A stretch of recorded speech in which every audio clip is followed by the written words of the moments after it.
No. Who was the other bloke? Somebody said he looks like recently. The Danny DeVito.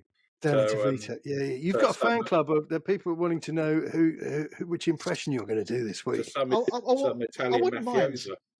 I wouldn't mind, right? But at least give me someone who's actually vaguely handsome. Come on, give me some credit, guys. There may be some unkind truth in that. Right, let's get us kicked off because I've got a feeling we're gonna be on here a while. Hello and welcome, everybody. It's us again. Be interested to see what the comments section is looking like. It's looking very different to it was about a week ago, I have to say. So it's us, it's me, it's these two. It's the greatest show on earth. That's the only way that they've been describing it, let me tell you. Good afternoon, Tony, Christopher. A sincere welcome to see you. You look as if you're fully dressed, but in the shower. With the quality of the video, but this is the system that enhances everything, and I'm pleased that your sound is back up to an acceptable level because we do get complaints from the watchdogs. Right, so we played Ipswich Town, the Tractor Boys, and it all went horribly wrong. Well, I wouldn't go as far as saying we played. We were on the same pitch at the same time. Yeah, we turned up. we turned up. We're still waiting for the results of the paternity test. So, without further ado, Tony, we haven't heard from you for a while. You've been on tour. I trust all the guitars and everything are back in the barracks. What did you think of the game, and more pertinently, what the echoes are after? Well, I actually have some slight insider knowledge because one of my good mates actually works at the academy at Ipswich. Oh, yeah, and they fancied it. They fancied it going there, and guess what? Wow, yeah, they delivered. They delivered. Yeah. They felt like they had the capability because Ipswich are very good. We know that they're an attacking side. They may not have an awful. There's a lot of similarities between us and them, apart from the fact they can attack regularly and we can't. Yeah. And they fancied it. They were up for it, and they were pretty much went the way they expected it to go. That they felt that they had the upper hand going into that game, and the performance suggested that was the case. They looked like they believed. We looked like we didn't. We were tired. We were exhausted. I don't know if exhausted is the right proper word to say. And these guys are highly paid athletes who can surely run around for more than 2 times a week. Fatigued was the word that I thought. We just looked like everybody was like on 60-70%. Didn't look as if they were at the races. Yeah, and it just looked like, I suppose the only thing out of this is, if you look at the form guide, this is probably becoming quite typical. Beat a good team, lose to a crap team. Beat a good team, lose to a crap. Well, that's not the sort of form that's going to actually win you anything. No. And I say poor, but Ange's post presser last night was basically a man who's on the verge. He's on the edge of just basically ending it all, isn't he? Really? Yeah. I mean, I said to you in a message earlier. I mean, this is less about deciding what his plans are and more working out if his wife is going to discover the body in the garage. This does not look well. It does not look well. As they say in politics and other places where they can't speak properly, the optics on this are pretty horrible.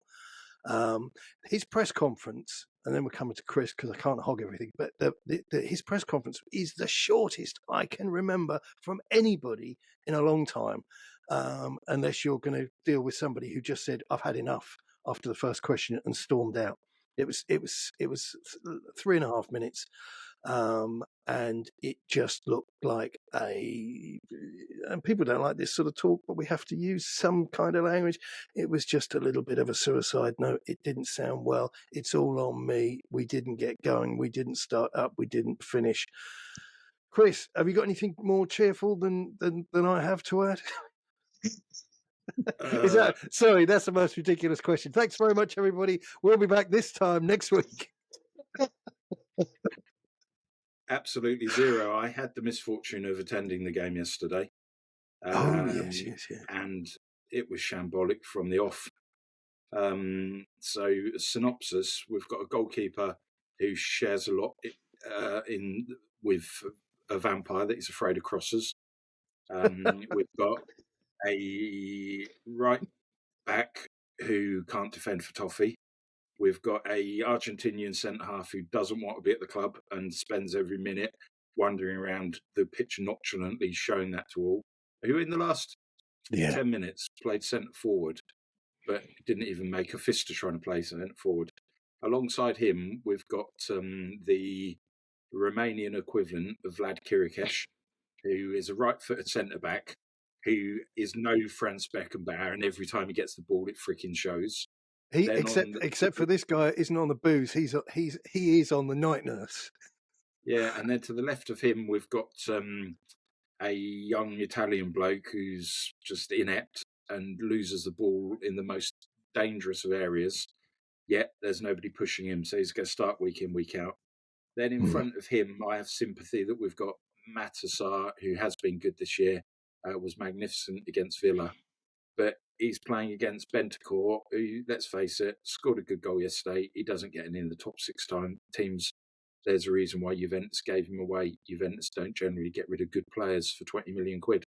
And then to the right of him was Kulusevski, who has been good this season. He's a good runner with the ball.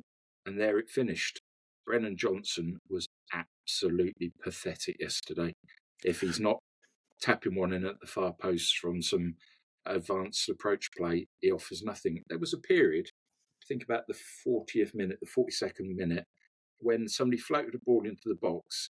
He turned his back on the ball and took his eye completely off the ball, and he missed what would have been a far post header. And then to the left of him, you've got Son, who was booed by members of the crowd yesterday.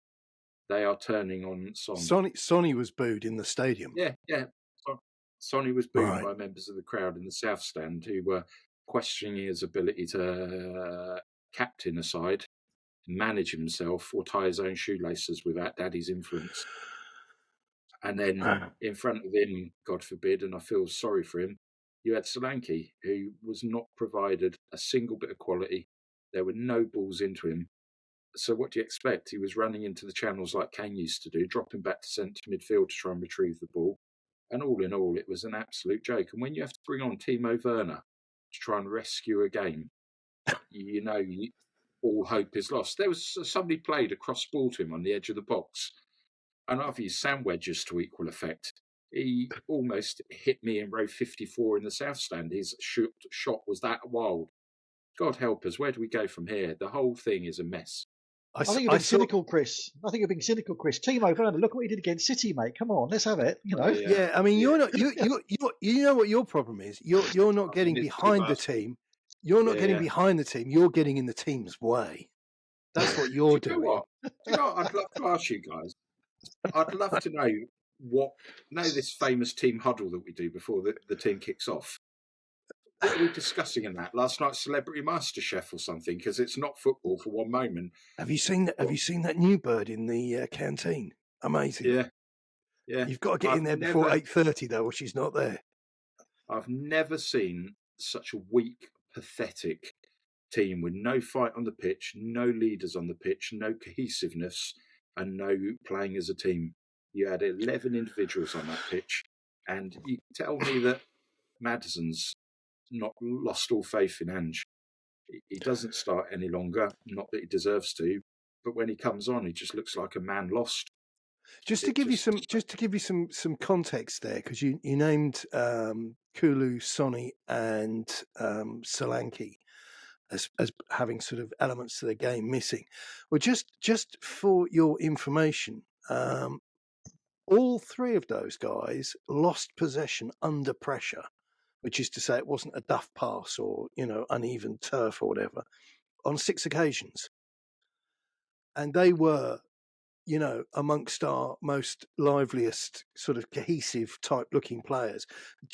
And the comment there about Ipswich being up for it certainly looks that way. And it looks like that they were getting on the case of rattling players. Nobody was sitting there easy. Nobody was playing in a commanding fashion.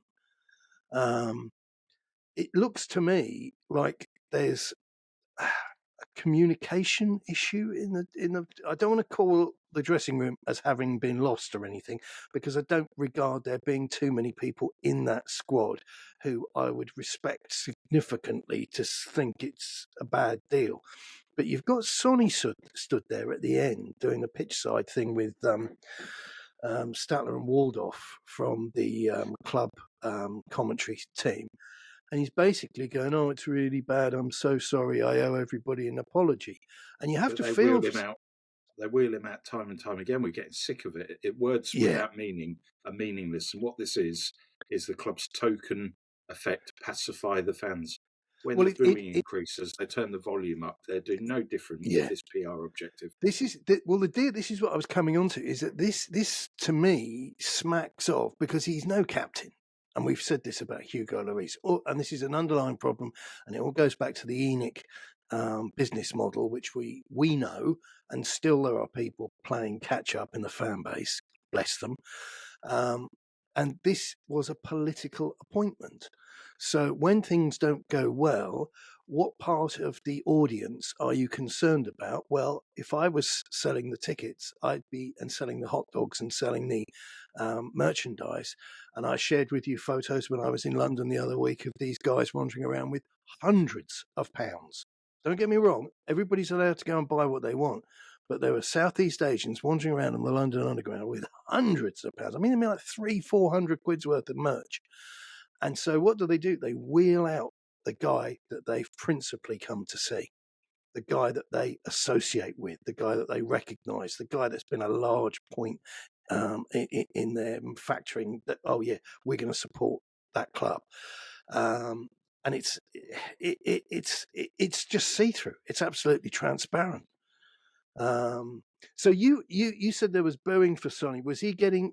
Was there jeering when he was doing his apology when people were clearing out, or was it just during the game, or what was the deal? So during the game, at the end of the game, the boom wasn't reserved just for him. You'd have heard it at the 45-minute halftime whistle. Yeah, and clocked that as they were going in. Yeah, and at the end of the game, and interesting, I think I shared the social media post with you, H, when Ange is off down the tunnel, and some spectator leans over and gives him what he's entitled to give. We are the consumer, we're the customer, we're there to watch the product. If we're not happy with the product, we should be entitled to say, Ange is such a stubborn, narcissistic type of character that if you'd say that what he doesn't want to hear, he's the type who'll fight back. And that was evident in that short video clip.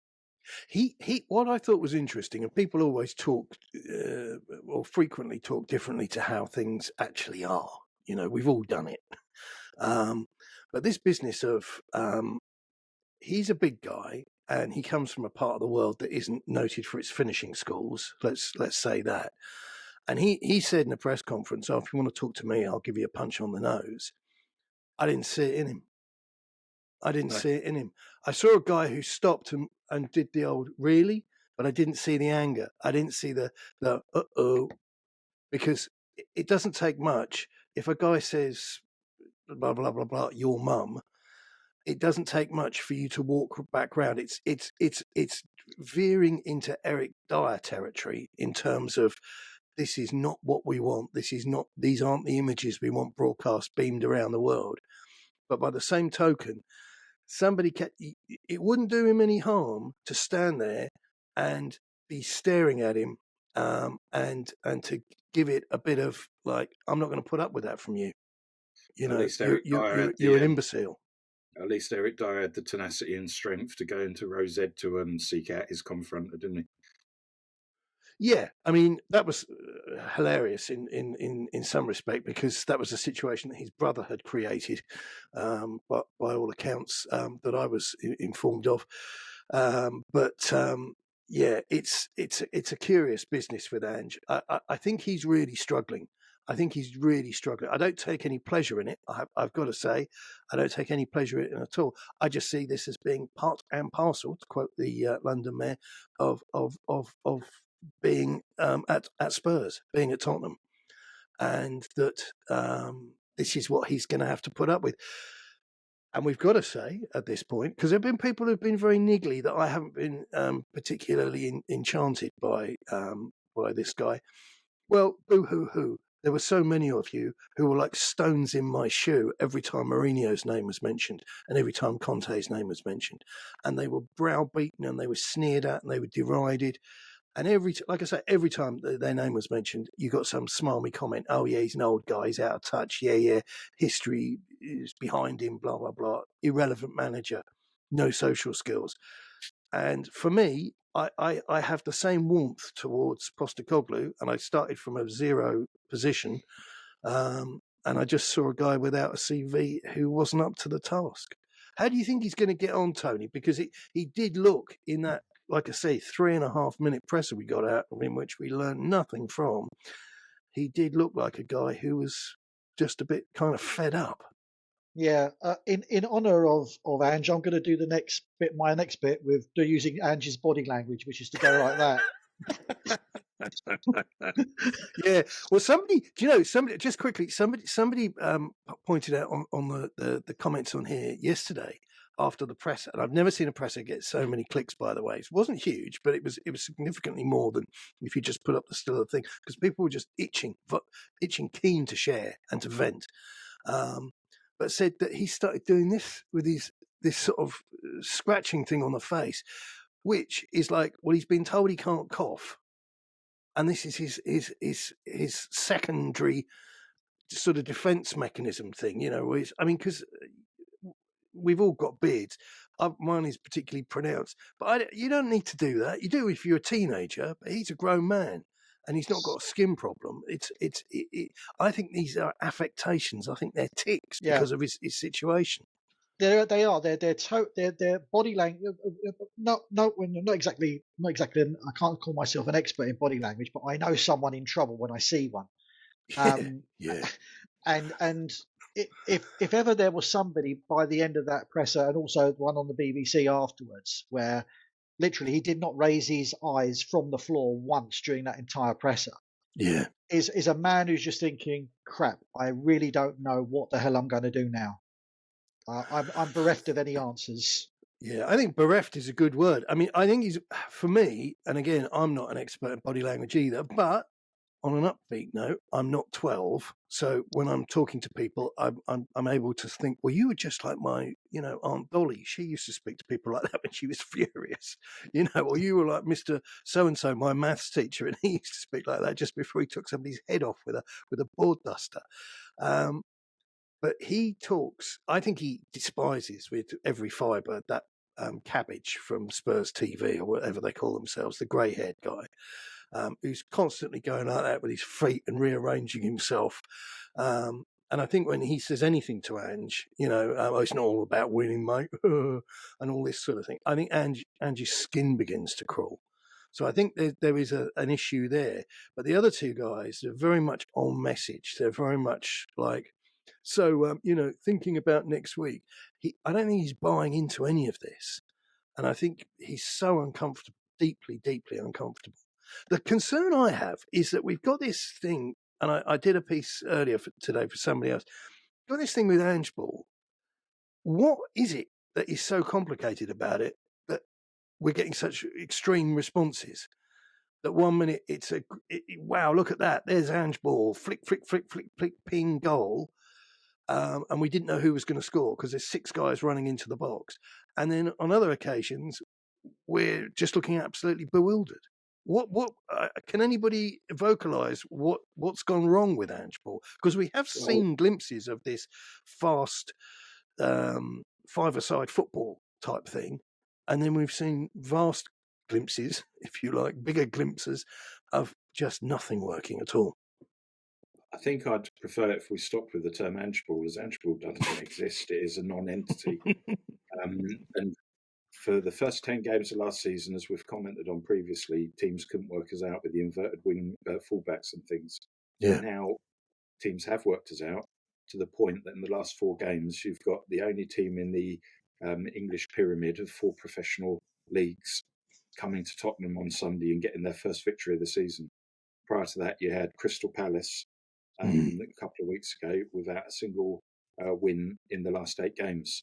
And both their manager, the guy who used to coach in Germany, and Kieran McKenna for Ipswich yesterday have worked out exactly how you defeat Angeball. And all of these teams come and play 5 at the back, 3 centre backs, 2 wing backs, 4 in midfield, 1 up top. And we have no idea how to play through that system. And yesterday, they had a big old lad up front, Liam Delap, who was on loan at Hull City last season, where he scored 8 league goals. And before that, he was on loan at Stoke. And before that, he spent his time in the Man City Academy. He absolutely petrified Renera and Dragusin yesterday. Yeah. So we've got a coach who's tactically inept. He's no great footballing legacy. He, with due respect, has got results in the past against Cowdenbeath, Ross County, Dunfermline, Aberdeen. What are you trying to say, Bill? Well, he's now trying to mix it in arguably one of the most competitive leagues in world football, the Premiership, which it is. Yeah. And he's getting his lot picked, and he's getting found out, and he's getting ridiculed. And look, even the mainstream media and Betfred and people and Paddy Power, they're now ridiculing Tottenham, and that's not good for the club or the global brand. For all that Daniels Levy's done to build up the reputation of this club, it can be quickly unpicked. It can be quickly unpicked. And not that it's going to happen, but can you imagine he has an ambition for this club to be valued at £5 billion. We get relegated to the Championship, that £5 billion soon becomes £2 billion. And take away the Lady Gagas, the Lewis Hamilton wazzing round the track, and Tyson Fury knocking somebody's block off. You have got no revenue or no income associated with on-field footballing activities because you're playing in the second tier of British football, a million miles away from any European competition.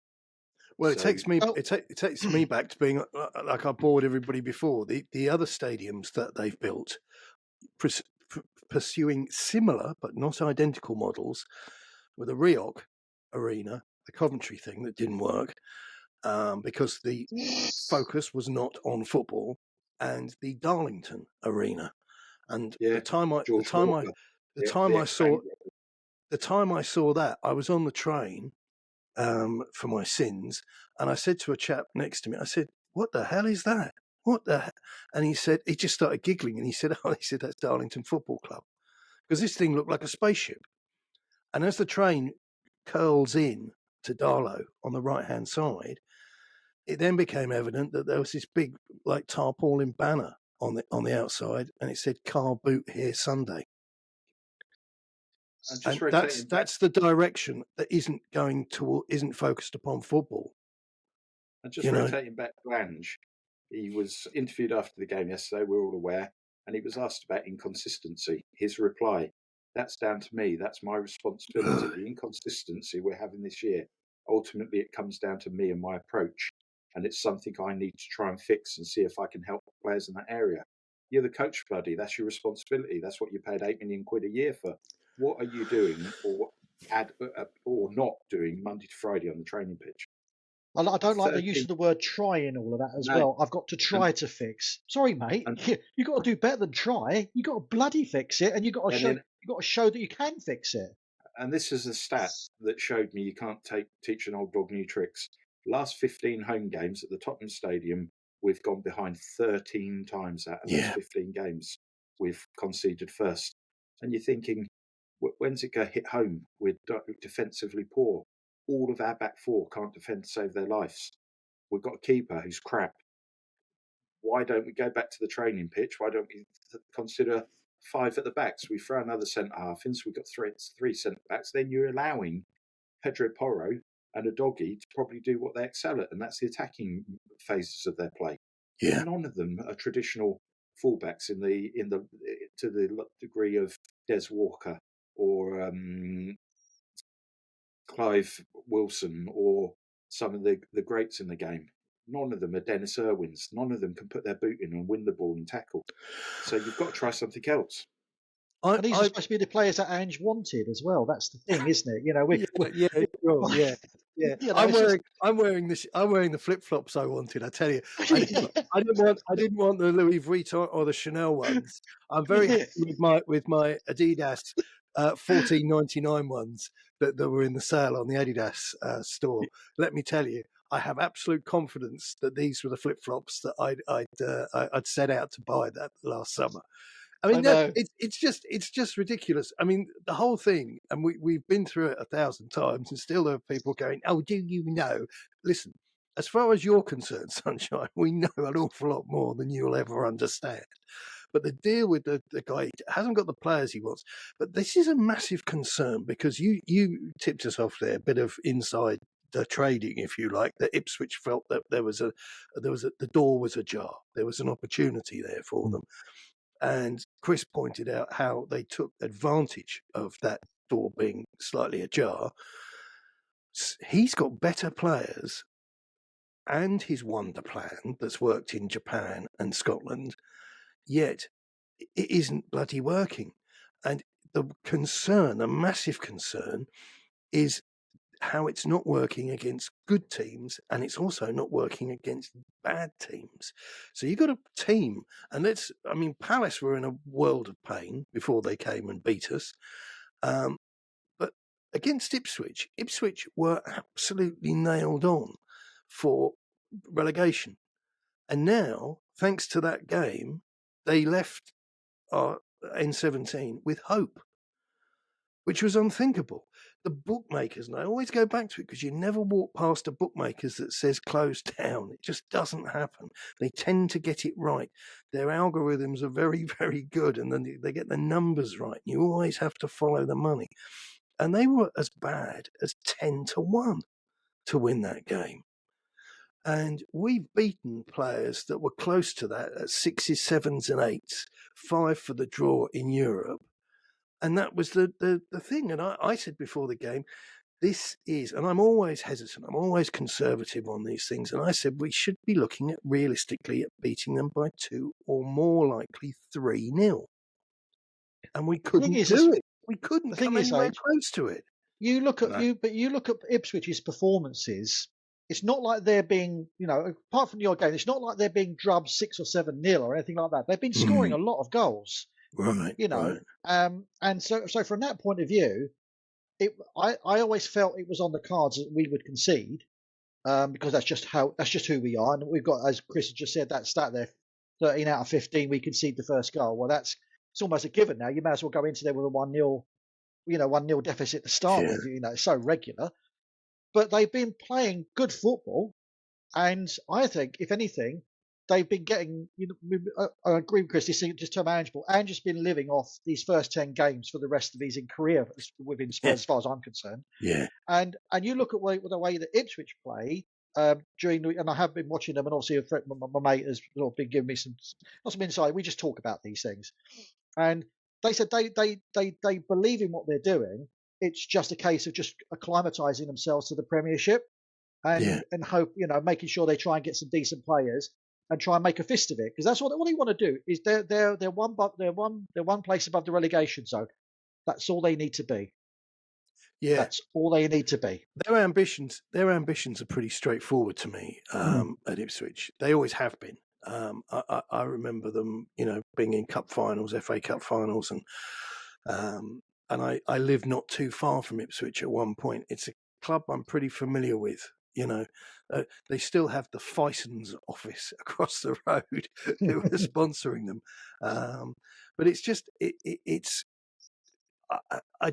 terrifying, absolutely terrifying that a club in that position and other clubs that we've played that haven't been brilliant. Everybody we've beaten has had something inherently wrong with them. And it's curious that we highlight, because of who we just played, Ipswich, and before them Crystal Palace, who don't have anything really inherently wrong with them. They're just kind of further down the footballing food chain, and they're trying to do their best. And teams like that are able to put together their modest resources and outwit us. Now, that is terrifying against the money that, no laughing at the back, that Ange wanted. These are Ange's hand-picked Kelly's heroes that he's got for his A-team mission. Let's take the laughter to that out for a moment and just say, look, cold light of day, whether Ange wanted them or he didn't, that guy's 40, that guy's 65, that guy's blah, blah, blah. And that's a lump of chump change you've got there. And this guy cannot get them organised. And this Angeball thing, I don't think I've called it too far from what it is. It's like five-a-side football. Ball doesn't go higher than your shoulder. If you look at our long passing stats, they're terrible.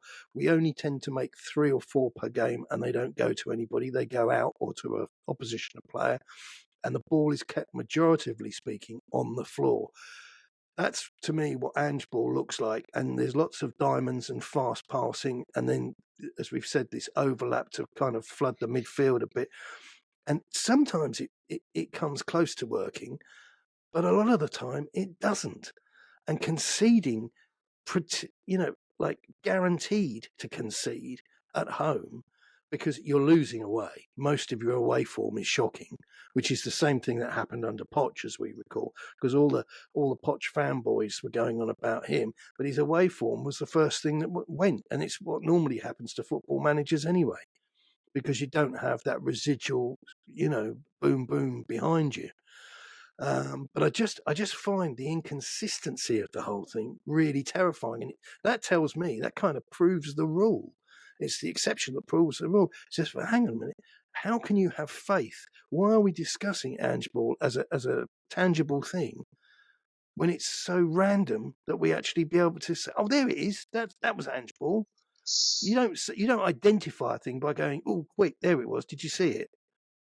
There was something on. I looked at the BBC live text yesterday. We were scrolling through as the game was going on. And someone said, "Can someone please tell me how what we're seeing now isn't better than what Conte and Mourinho delivered?" Yeah. And I'm thinking, oh my good grief!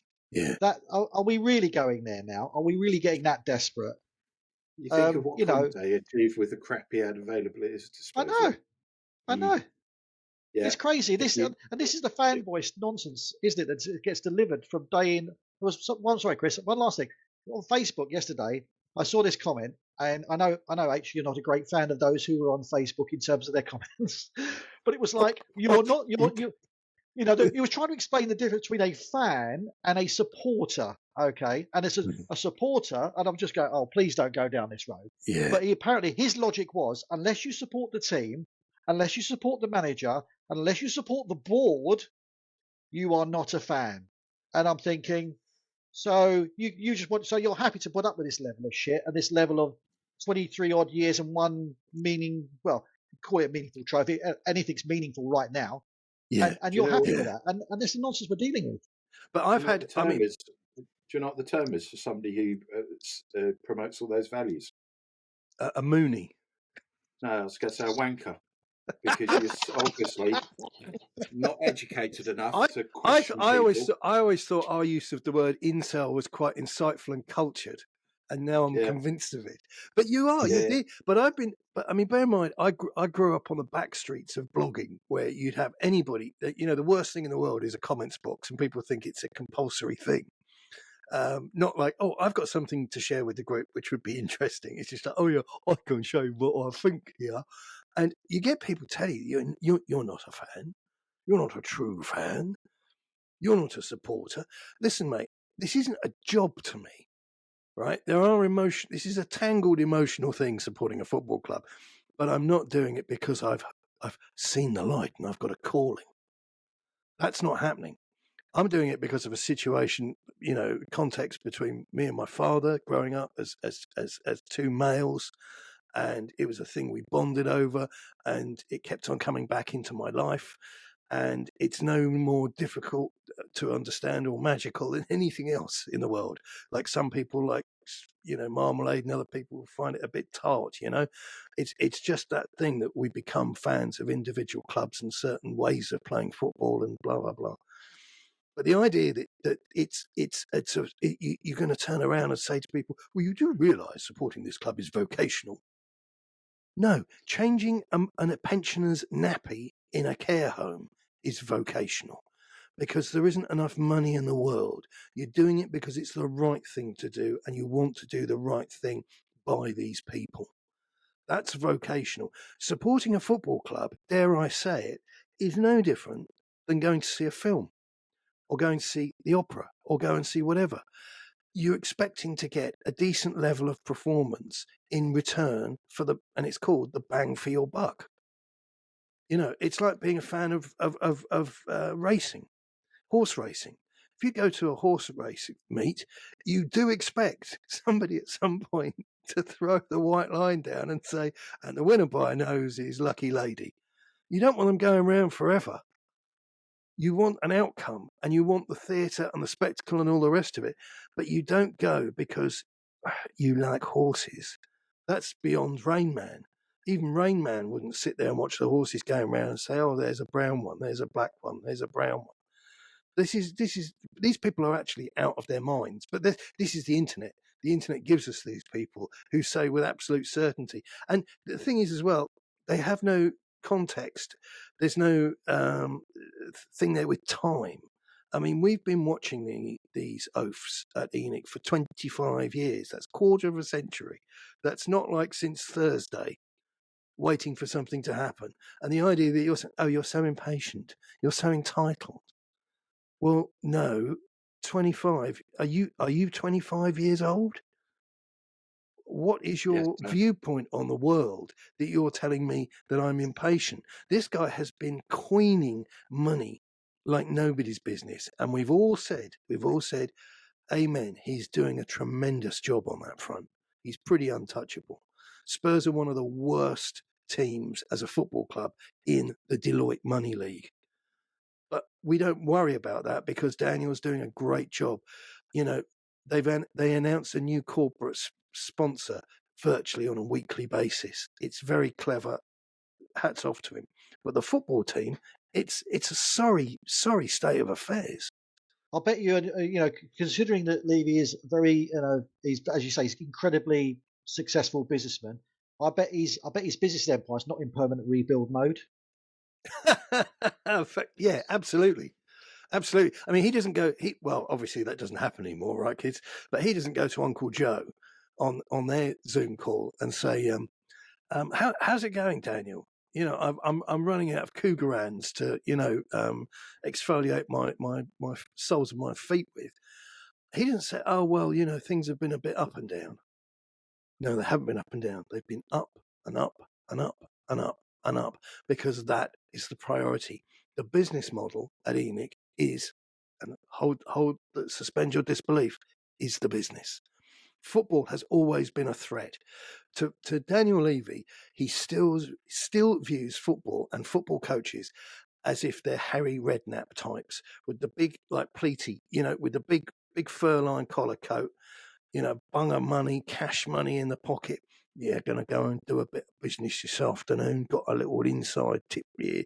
And he sees them all as charlatans, second-hand car dealers. He despises them with every fibre of his being. He's not a football man. This is the guy that comes out to your office from head office, and whatever business you're in, say you're selling valves, right? You're in Mole Valley Valves, and the guy, and they'll say, "Oh, this is Brian from head office. He's come out to have a." He doesn't share your enthusiasm for valves. He knows what the margins are on absolutely everything, and he wants to do a spot check on everything, and that's his business. And you are potentially somebody who's going home with valves in their pocket or selling valves at the wrong price. That's Daniel Levy's modus operandi. Not interested in the product at all.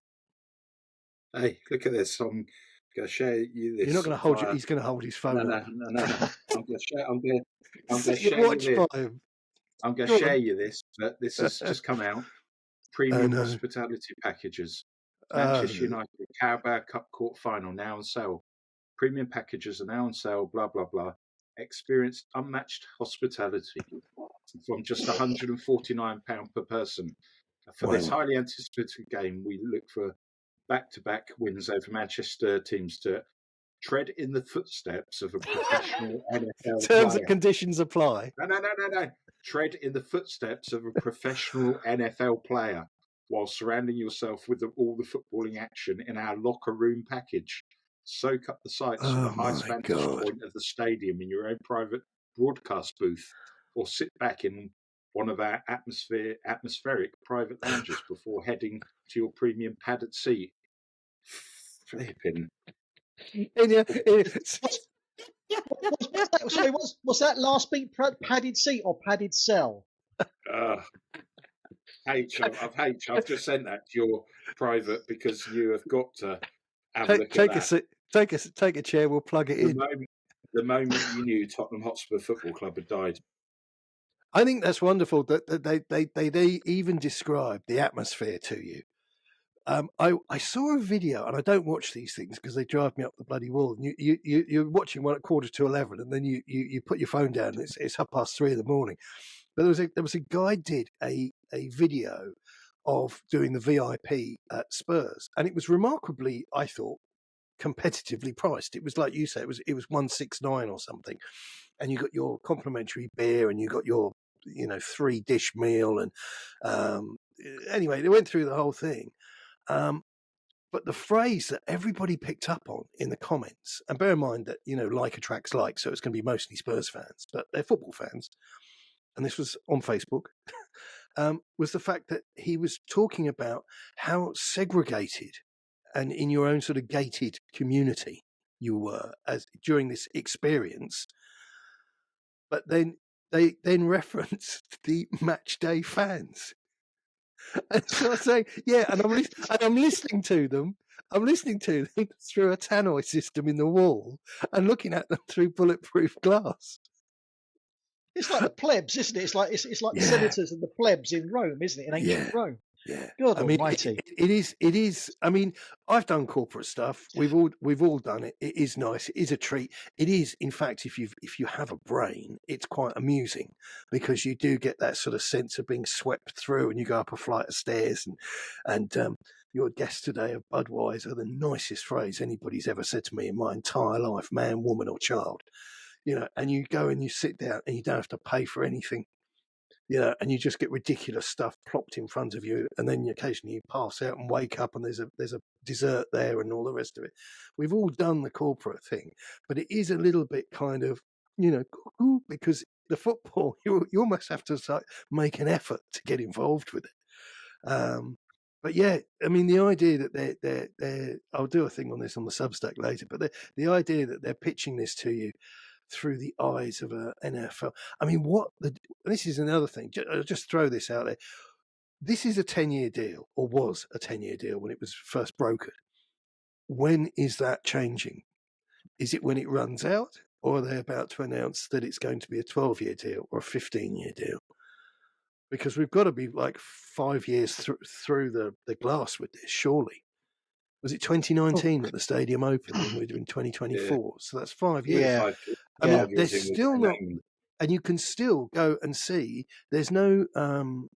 It's like a brand of watch or whatever or clothing. There are certain elite brands that you can only buy from their stores, and then there are other brands which you can buy from virtually anybody. You wouldn't say, I got this Fred Perry polo shirt. Well, you wouldn't say to anybody, oh, where did you buy that? Because you can probably buy them in any bloody sports shop in Europe. But certain other brands, you must have gone to, the Versace mainline store to buy that or whatever. And you can do that with the NFL. You don't have to go to the Tottenham Hotspur Stadium. Well, don't worry, H, because Adele is going to be doing a series of concerts next year at the Tottenham Hotspur Stadium, isn't she? So, he's got his solution there, hasn't he, in case the NFL contract falls over. Well, you say a series of concerts. It's actually going to her singing some songs in between, uncontrollably bursting into tears, which sounds like us, isn't it? Yeah, in the tried and tested Tottenham way. Yeah. Can't smile without you. Can't cry without thinking about you. Were you doing that yesterday, Chris? I was just wishing to be anywhere but the Tottenham Stadium, to be perfectly truthful. I was sensing the anger in your messages because I mean, obviously we're all sat in front of technology. This isn't an attack, thinly disguised, but you were sort of announcing when the goals went in. I thought this guy's not in a happy place. Well, actually thinking about Adele and her links to Tottenham, she sings about toxic relationships, feelings of sadness, heartbreak, not moving on, false hope, disappointment, Stockholm syndrome. The Tottenham Stadium's the perfect venue for her next tour, isn't it? Yeah, yeah. Well, I'll give you. You're looking. You know, we talked about earlier about Ipswich. Okay, they have won 1 now, drawn 5, and lost 5. Yeah, they'd drawn a lot of games before we played them in actual fact, which backs up And what you were saying. yeah, exactly. So because that was whereas we've won 5, lost 1, we've won 5, drawn 1, lost 5.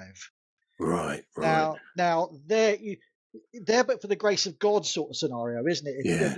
I know it's all. I know results are results, and you can't say, well, if they'd have got that, well, you know, if my granny had wheels and all that sort of stuff. But what it shows is there is she's up and about now, is she? Yeah, she's sponsored by Gettier. But what it shows from when you look at football, at the overall football, is that Ipswich have been playing well. They just not quite got the result. Whereas we play well one game, look awful for 2 games, play well another game. We get more wins than we get defeats. We get more wins than we do draws, but it's actually papering over huge amounts of cracks. Whereas you look at someone like I know it's Ipswich because it was yesterday, but you think about it, it looks like one, you know, so they've only lost 5 games, which is the same amount as us. They just haven't had the wins, which I know is the points, but tells me about form. Would it be terribly unkind of me to drag Ange back into what you've been saying there? Because I've got a pal of mine who's Ipswich fan of old, and you speak to him about Ipswich, and what comes back is he absolutely enjoys going to see them. He enjoys the theatre of it all. Enjoys, you know, he lives locally, going to Portman Road, blah blah blah, all the rest of it. Could it be, and this is my crazy analytical brain working overtime, could it be that they're not getting the results they want because of the quality gap between this decent championship side and the Premier League? And the same way that Ange isn't getting the results that he wants, or getting this fluctuation in results, which again is a danger reading, because what you're looking for ideally is some sense of continuity. That's why we have the phrase, you know, because you want to be continuously well, continuously successful. You don't want to be feeling fine one day and then the next day you're toying with the idea of phoning an ambulance. People are looking for sustainable, you know, growth, existences, and all the rest of it. And could it be that my point about the players being, you know, this guy costs 40 mil, 65 mil, we're not getting it out of him? Could it be that Ange's tactics are actually scuppering us? And by that, I mean the training sessions, the set piece nonsense, and all the other bits and pieces that are going on. Pitch geography. Yeah. Yesterday, I've dropped my set Ipswich, square. Where is it? yesterday, Ipswich were good value for that 3 points, and they thoroughly deserved it. Yeah. They played as a team, and they were fighting, and they showed the energy. I had a look at the team yesterday. There was a guy playing central midfield, Sam Morsey, 33 years of age, plays for Egypt, played most of his life for Wigan. Then they had Sammy Smodics, 29 years of age, banger of an overhead kick for the goal. But again, he'd played most of his career at Blackburn, Peterborough and Colchester, and started off at Braintree. Then you move to the back. They had Dara O'Shea, who was at Burnley last season, got relegated with them. Before that, he was at West Brom, Exeter and Hereford. He was alongside a bloke called Cameron Burgess. Cameron, 29 years of age, has played for Cheltenham, Oldham, Bury, Scunthorpe, Salford, Accrington, Stanley, and played 80 games for Ipswich. So these are guys who have done the hard yards, they've put in the effort, and they've come through a footballing upbringing. They haven't been privileged to play for the biggest of clubs or command massive transfer fees, but they put those overpaid Nancy's to shame yesterday. Yeah, absolutely. We could have played until next year, and Johnson, Son, and Solanke are not laying a finger on that back five. And well, you look at McKenna as well, where he's come from, Chris, as well, isn't it? He come from Man United under the stable of Alex Ferguson and what have you. He's learned his apprenticeship in management as well, and where he's come from. So, you know, you can argue that there's that keeper Muric, who plays in goal for him. He was very good. Well, he was at Burnley last season, and he was absolutely bloody terrible. He made some right gaffes. Before that, I think he was it Man City or something? He was, Was he And not at Southampton, Murich? Wasn't he at Southampton? no, he Or was it was someone else? at Man City. Then he went to Breda in Holland, then Forest, then Girona, Right, and then okay. ended up Yeah. at Burnley. But for Burnley, he made some real gaffes when Vincent Kompany was the manager that cost him a couple of goals and they relegated. Yesterday, we made him look like prime Alisson Becker or Edison. He commanded his box. Dino He Zoff. took 60 seconds every time he got the ball to throw it out or kick it. I thought They that managed was. the clock. I thought managed that was surreal because that guy, he was playing us like a well crafted fiddle, and everybody's Yeah. going, well, none of us have played football at a particularly high standard, but there's a way round that, and if you're at a side, you don't give them the opportunity to do that. And the moment that the player gets the ball, you're on the referee and saying, look, start the clock, because how long are you going to give him for each thing? Do we really have to wait until everybody stood there with their hands in the air? There are ways that you manage in-game stuff. It's like when you see players go down and they're rolling and tumbling, and then the referee's saying to me, "You're all right," and he's rubbing, he's thinking, "Oh, it hurts." You mean he hurts? What they're actually doing is they're trying to really get it into the referee's mind that there's been a collision that was a bit naughty, that they want this guy to register that the next time he does something like that, he's going to get a yellow. Nothing is by chance. They managed the clock impeccably. All the oldest tricks in the books, players going down injured when Tottenham were showing a little bit of an offensive promise, and it was dampening the fire. But I sit in the south stand, so right behind the goal, can see all the centre backs, see the centre forwards. And what I noticed, particularly throughout the whole game, was the animation of McKenna and his coaching staff in their technical area. Then I looked at our technical area. Not once in the whole game, with the exception of a couple of injuries, did I see anybody than Ange. And Ange just stood with his hands in his pockets the whole time. You look at him, if you're a player losing your way in a midfield battle and you need some tactical in-game coaching or advice, and he's got nothing about him. He looks defeated. He doesn't. How is he lifting the spirits of the guys and urging them to take the next steps? Everything you're referring to there is what he calls the dark arts. And do you remember he's come out and said that he doesn't do that? Well, sorry, mate, you're trying to fight a fire with a bucket. You're trying to fight a tower block going on fire with a bucket. But this business of I don't do dark arts. This is like the same sort of person that says, "Well, I don't do set pieces. I don't do duvets." What do you do? Well, I'll just give you this quote. We don't do set piece training. That's clear for everybody to see. I'll just give you this quote here. This is from Hugo Lloris on the back end of the watch fiasco that we discussed last time. During matches, Conte was extreme and eruptive as he appeared, garnering respect and fear. Such a strong personality pushed wingers to prefer to play on the opposite side of the dugout. And then he goes on about the fact that even if he wasn't playing, that Conte would lay into him as part of the collective group as to what was wrong. Now, this animation, this drive, this passion, this is basic man management. If you come into a work environment and you look to be outgoing and calm and rational, people are going to say, well, he's a rational guy, he's a nice guy. Hello, how are you? But if you come in knowing well that you're 25% down and there's a suspicion that there may have been some theft or impropriety or something, and if you walk in as if you don't trust anybody, you're looking around, you're not holding anybody's eye line, you're giving off a vibe that this guy's on the attack and he could turn for you, go for the jugular at any moment. And I look at Ange, bless him, and he just looks a bit kind of, well, I'm just waiting for a bus. Don't worry about me. Well, the difference is winning mentalities, and if you look at the CV, that's it, because you see, the Conte is an elite level manager. Yeah, and elite level managers, they live for success. And if he doesn't win, he hates a draw, and a loss makes him more irritable. And he is so tuned to success, be it when he was a player to a manager. Look at the man's CV, for God's sakes, what he's done. And are they currently top of Serie A, Napoli? They were a week ago. But nobody likes that phrase you just used. So many Spurs fans despise, and I'm going to call it because that's what I feel it to be correct. Hey, don't look at his CV. Don't look at his CV because I don't have one. Yeah, right? I'm a mid. Have seen success in the last. How many of these Spurs fans who are so critical on Facebook and telling us what we're allowed to do, what we should think, and if we don't agree with the rhetoric, we're all bad people? Yeah. How many of them have seen any success?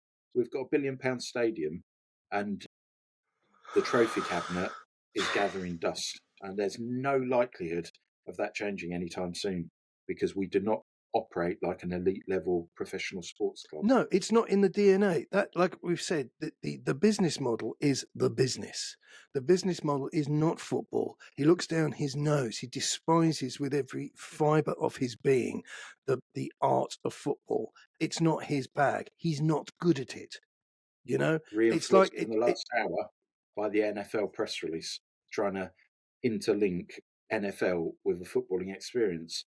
Get out of bed. Lose it. Tottenham Hotspur Football Club were created as Tottenham Hotspur Football Club. We're now a media organisation. Yeah, I mean, he is appealing to the people that I saw on the underground. And I'm nothing against them. I don't know them as human beings, but these are people who are quite happy to go to the Spurs stadium wearing a, I don't know, Mississippi Penguins shirt and see a live act.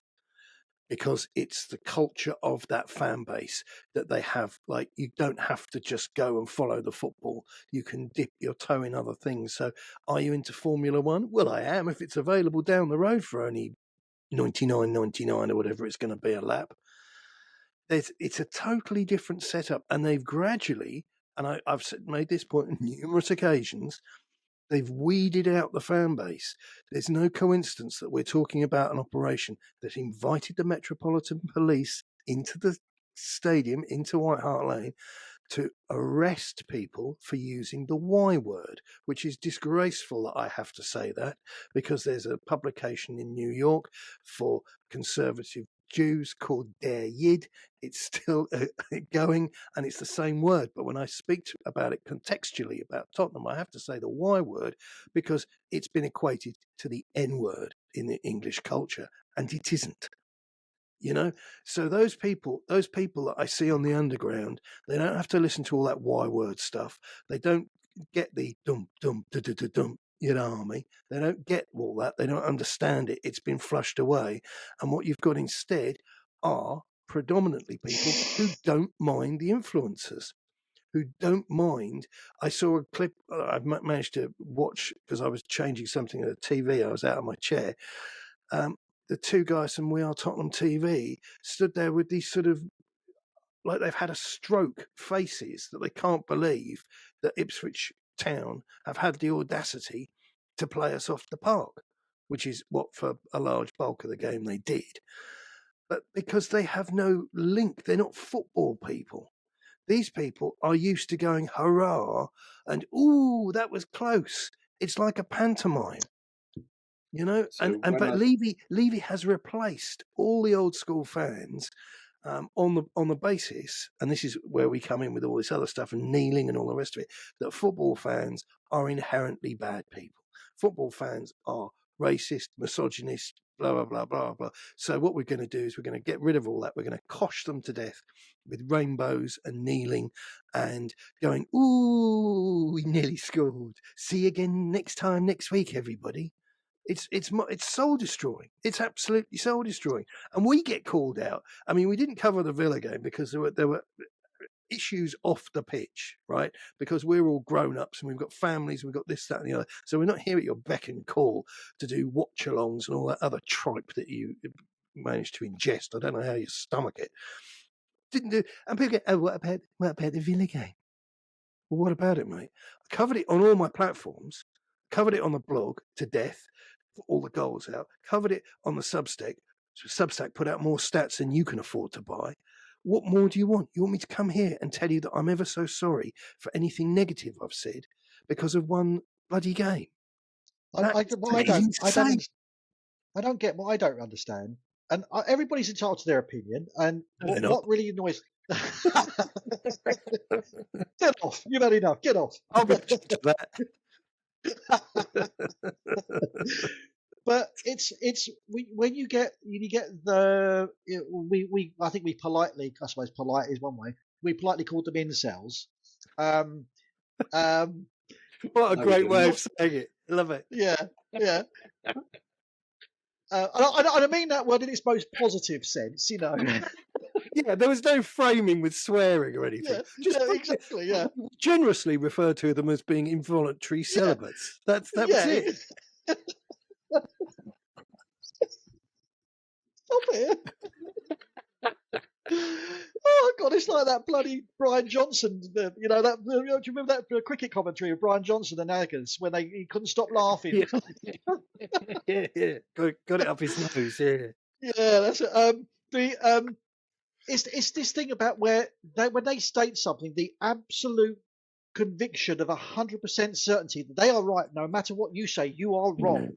Yeah. You are wrong, and that having a contrary opinion to what is demanded by our corporate overlords, because that's what they basically are now. Yeah. You can't do that. And sometimes I do interact with these people, and I always leave it the same message. Mr. Levy thanks you for your blind obedience. It's funny because that's brilliant because I've developed using the line over the years. Thanks for that, Donna. But it takes binary to a whole new level. And I had a thing with a guy on X this morning, and he made some silly point, and I said something. It's not going to change until you get rid of Levy, and you need to get rid of this guy. He's out of his depth. So who do you want then? I said, mate, you didn't read what I wrote. It won't change until you get rid of Levy. So don't worry about that. And he goes, oh, so what you're saying is, and he then starts to list Southgate, Brendan Rodgers, blah. I said, mate, if you're not going to read any of my responses, this is all academic. And that's how you're dealing with somebody who has greater certainty than a man who has a choice of black or white. And you say white, and he goes, no. Explain to me why you didn't pick black. They're deranged, absolutely deranged. In the stadium on Sunday, final whistle. All of the Ipswich fans are ecstatic. Ipswich players are ecstatic. Fair play to them. Some are collapsing, but they all, as a team, go over to the away stand and fist pump and clap and congratulate their travelling fans. To which there's about 50, 60 people behind me booing and saying, who do these idiots think they are? You'd think they'd won the Champions League for F's sake. Oh, what a small mentality. What a pathetic club. Yeah. And I'm sat there thinking, I'm thinking, are you absolutely stupid? Yeah. They have shown the passion and the commitment and the thanks to their travelling fans because as the collective, the club, they've achieved something. They came to Tottenham where they weren't expected to win. The first time they've ever been to any stadium. It was a great day out for them, and they played us off the pitch. But you've still got that arrogant mentality that, and I think this is shared by some of the players, that we've won a game before we've even stepped onto the pitch. And our fans need a reality check. We're not all that good, buddies. We are not all that good. If you lived opposite the railway station in Ipswich at the Swan Hotel, I think it is the Swan or the Station Hotel, I can't remember the name of it now, I think it's changed name. Your journey to go and see Spurs was a round trip of about 7 hours. Yeah. So they've done that, and they don't live in the hotel across from the thing. They live probably another half an hour or more because we're talking about a semi-rural town itself. Or somewhere like that. Yeah, exactly. They'll come from that pool of resource there out towards Diss and Norwich and beyond. And so some of them would have perhaps travelled for miles. I saw a kid with his dad on the platform at Liverpool Street a couple of weeks ago. So they were off to see Ipswich. They travel, I mean, I know all clubs do, but they travel, and for them it's not the same as, I'm standing in Hamilton Hall one week. Where do I go? I go to West Ham. I'm standing in Hamilton Hall next week. Where do I go? I go to Palace. These guys are actually putting the yards in, and if I'd have gone to see Ipswich play in a London stadium and win, when I was 10-1 at the bookies. I'm going to keep saying it because people, they're so closeted in their thinking. But 10-1, you don't back a horse at 10-1 unless it's in the Grand National, and then you're literally just putting money into the pot because everybody else in your place of work is, because it's the Grand National. You don't back a football club at 10-1. And that you go and watch your club play a game of football, play in a style that says we want to get stuck in, we want to try and win, we're doing something, not playing some weird nullifying Stoke game. I mean, Ipswich were a bit sort of agricultural, for want of a better phrase, when it came to hoofing the ball away, but that's because they didn't have the finesse. Their system was limited by the quality of their players, of their personnel. You don't need finesse. You don't need finesse to defend well, and hoofing the ball away is part of defending well. Yeah.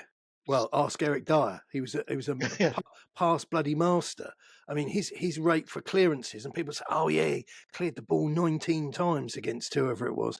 I thought, yeah, clearing the ball sounds like it's got some value to it, some inherent worth to it, whereas actually sticking your shoe through it in a moment of blind panic because you haven't got a clue what's happening is actually what he was doing on a lot of the occasion. It's a system, isn't there? There's a system. Yeah. They know. I see it. You see it day in and day out with Premier League football, where there's this obsession with playing out from the back, no matter where you are on the pitch. And some clubs are just not equipped to do that, so they don't. So they just go, right, I'll bash the ball into row Z because that's what we need to do to reset. We get our players back into positions. We get our shape. Right, now you can come at us again. But we're now ready for you, as opposed to being caught on the hop all the time, which was what happens when bad teams can't do that. Yeah, we do that all the time. You look at yesterday when our inverted wingers, fullbacks get up the pitch, everything's backwards or sideways. And my friend's an Ipswich Town fan, and he showed me a report earlier about they specifically targeted Porro yesterday, who lost the ball something like 47 times during the 90 minutes yesterday, had a successful pass completion of 71% or something, and he was absolutely dreadful. He couldn't have. He passed. The amount of times he passed to an Ipswich player far outweighed passing to his own team members. And this is where you think, Ange, try something different. It's clear that Porro is offensively a very talented player. You'd think he probably offers you more on the right than Brennan Johnson does. So why not switch it about, go to 3 at the back, and then deploy them as wing backs so that they've got that. Or play Archie Gray as a defensive midfielder, Chris. Yeah, 100%. Yeah, where he's brought to play. Who? Yeah. So we're coming into, well, we are in the international break. I think next up is Manchester City. That's too far away to talk about. I think there's probably going to be some bits and pieces come out, so we won't go into complete radio silence. Have one of you just sent me a message? Yeah, I've got to drop in about. In which case, you'll like this next bit because it's goodbye, everybody. But if we come up with something that's worth discussing, then we will do. So do stay tuned. Well, hopefully we can reconvene in the next 2 weeks as news will come out that Ange has been sacked. But it's not likely to happen anytime soon. Or his cadaver has been found. I can't believe I actually said that, but there we go. Right. Oh, that's harsh. Ladies, and my apologies, distinct apologies to Mrs. Postecoglou. I hope you're not listening because I'd rather you heard it first. It's not a suicide watch, I hope. I'd rather you heard it first from a member of the train services. But that's it. That's it for now, everybody. You've been watching the Boy Hotspur, and don't play with rope and beams. It's bad. Good luck. Keep it Tottenham. He's been on the laughing gas today, isn't he? If you put a safety warning out, they can't touch you. We're going to put a number on the screen for anybody that's been affected by the...